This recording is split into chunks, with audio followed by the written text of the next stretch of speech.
ఇది ప్రజా వేదిక. నమస్తే, నేను స్వప్న, జర్నలిస్ట్. పంజాగుట్టలో ఓ యూట్యూబ్ రిపోర్టర్పై కేసు నమోదు. గ్రూప్లో ఒక వార్త వచ్చిందండి. అంటే పంజాగుట్టలో ఒక యూట్యూబర్పై కేసు నమోదైందంట. సో ఏంటి అని చూస్తే, ఒక నిర్మాణ సంస్థను బెదిరించిన రిపోర్టర్ వీడియోలు ప్లే చేయకుండా 40 లక్షలు డిమాండ్.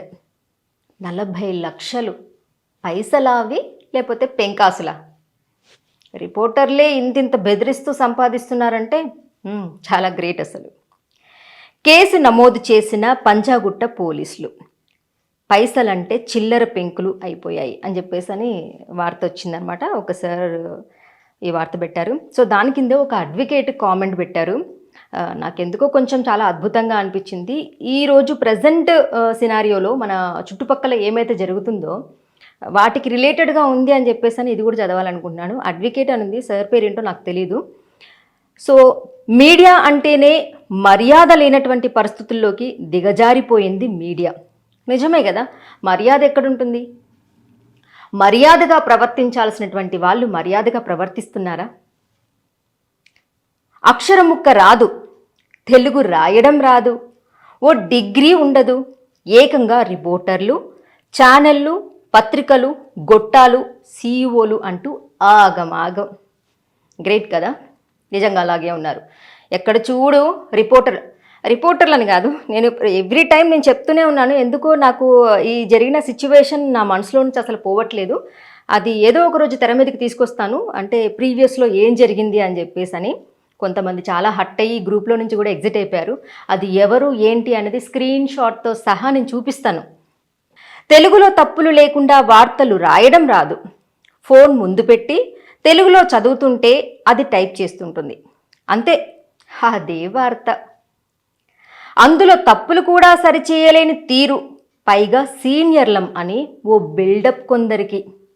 నిజంగా అలాగే ఉన్నారు కొందరు సీనియర్లకి, చాలా బిల్డప్ ఉంది. సో ఏమనంటే ఇంకా మేము సీనియర్లం అది ఇది అంటూ ఉంటారు. జిల్లా స్థాయిలో ఏడాదికోసారి పరీక్షలు పెడితే బాగుండు. నైస్ ఐడియా సార్, నిజంగా పెడితే బాగుండు. కానీ ఎక్కడ సార్ అంత ఇంప్లిమెంట్ చేస్తారా అసలు?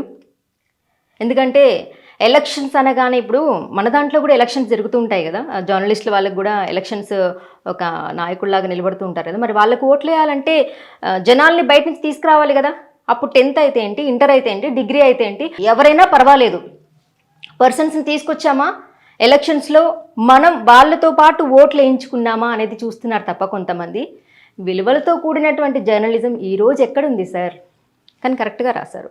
విలువలంటూ లేనటువంటి పాతాళానికి పడిపోయాయి కొన్ని మీడియా సంస్థలు.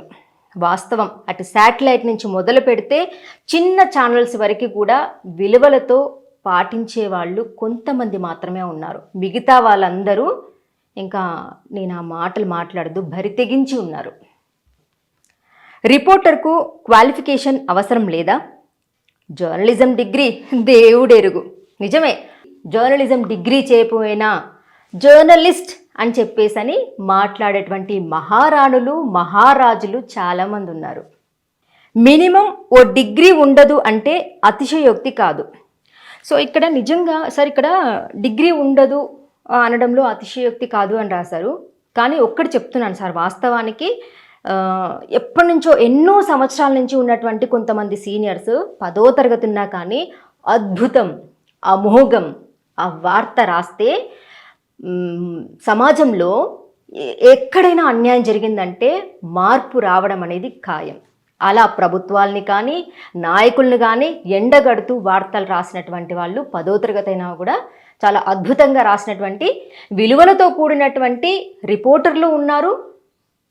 సో చాలామంది పెద్దవాళ్ళు ఉన్నారు. సో ఇక్కడ మనం డిగ్రీ అని చెప్పేసి మనం అనుకోలేము. సో నేను అనేది ఏంటంటే, పాతకాలంలో విలువలు పాటించారు, ఇప్పుడు కొందరు పద్ధతంతా వదిలేసి భరితెగించి తిరుగుతున్నారు, ఆడైనా మొగైనా. ఒకప్పుడు కుటీర పరిశ్రమలు, చిన్న తరహా పరిశ్రమలు అని చెప్పి రకరకాల జీవనోపాధికి సంబంధించినటువంటి దారులు ఉండేవి. కానీ నేడు జర్నలిజం కూడా ఒక చిన్న తరహా పరిశ్రమల మాదిరిగా అభివృద్ధి చెంది సమాజాన్ని పట్టి పీడిస్తుంది. ఇలా పీడించేది ఎవరు?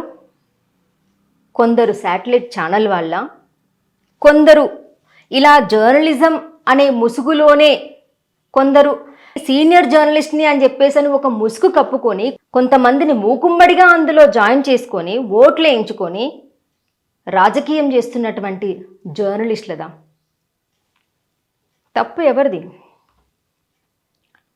నేడు ఉదర పోషణకు సమాజంలో ఒక రకమైన ఉన్నత హోదా కావాలన్నా, సమాజంలోని వివిధ వర్గాలను, ప్రభుత్వ సంస్థలను, ప్రభుత్వ కార్యాలయాల్లోని ఉద్యోగులను బెదిరించాలన్నా, వారిని ఏదో రకంగా భయపెట్టాలన్నా, మభ్యపెట్టాలన్నా ఈ దరిద్రం పట్టిన సోషల్ మీడియా, యూట్యూబ్ ఛానల్ రిపోర్టర్లు, ఫేస్బుక్ ఛానల్స్, ఇన్స్టాగ్రామ్స్ రిపోర్టర్లు, బొంగులో ఛానల్ రిపోర్టర్లు ఎక్కువైపోయి అసలు మీడియా అంటేనే నవ్వుల పాలు అయిపోయింది.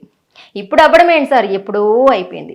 ఎప్పుడైతే ఒక రాజకీయ నాయకుడు ఇంటి ముందట వెళ్ళి పండగ వచ్చింది, పబ్బం వచ్చింది అని చెప్పేసి 2 కిలోల మటన్ తీసుకొని వస్తారో, ఎప్పుడైతే ఒక ఫుల్ బాటిల్ తెచ్చుకుంటారో, ఎప్పుడైతే కొన్ని మెయిన్ ఛానల్ కానీ, కొన్ని మెయిన్ పేపర్లు వాళ్ళు కానీ ఇంటికి రాజకీయ నాయకులు డబ్బులు పంపిస్తే తీసుకొని దాన్ని హుందాగా జేబులో వేసుకుంటారో, ఇలాంటిది ఎప్పుడైతే మొదలైందో అప్పుడే మీడియా పరువు పోయింది, గంగ పాలైపోయింది.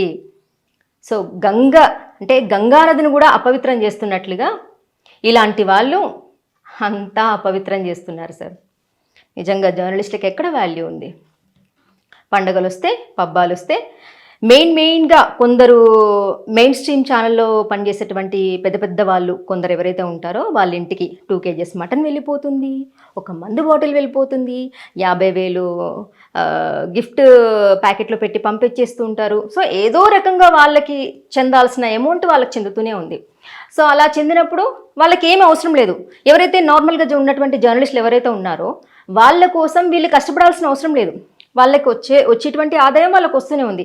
ఎటు తిరిగి ఆదాయం లేని వాళ్ళు కొందరు ఉంటారు కదా, అలాంటి వాళ్ళు మీరు అన్నట్లు మైకులు పట్టుకొని రిపోర్టర్లమంటూ, రిపోర్టర్లైనా జర్నలిజం చేయకపోయినా జర్నలిస్టులమంటూ ఇన్స్టాగ్రామ్లో పెట్టుకుంటూ ఇచ్చేస్తూ దేశసేవ చేస్తున్నట్లు, సంఘసేవ చేస్తున్నట్లు ఫోటోలకి ఫోజులు ఇస్తూ ఇలా 1, 2, 3, 4, 5 కొల్లలు సార్.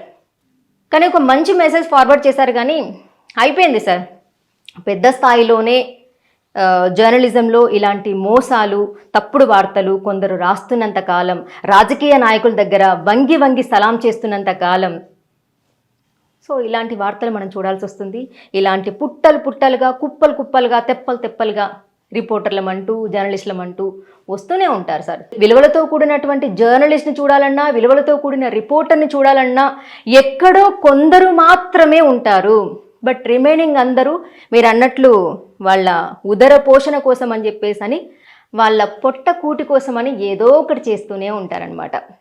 సో అది మనం మార్పు రావాలి అని కోరుకోవడంలో తప్పులేదు, కానీ మార్పు రాదు అని నా నమ్మకం. నమస్తే. న్యాయం వైపు నిలబడే గలం, గంగా ప్రవాహం. For latest updates subscribe to Zee News. ఇది ప్రజా వేదిక.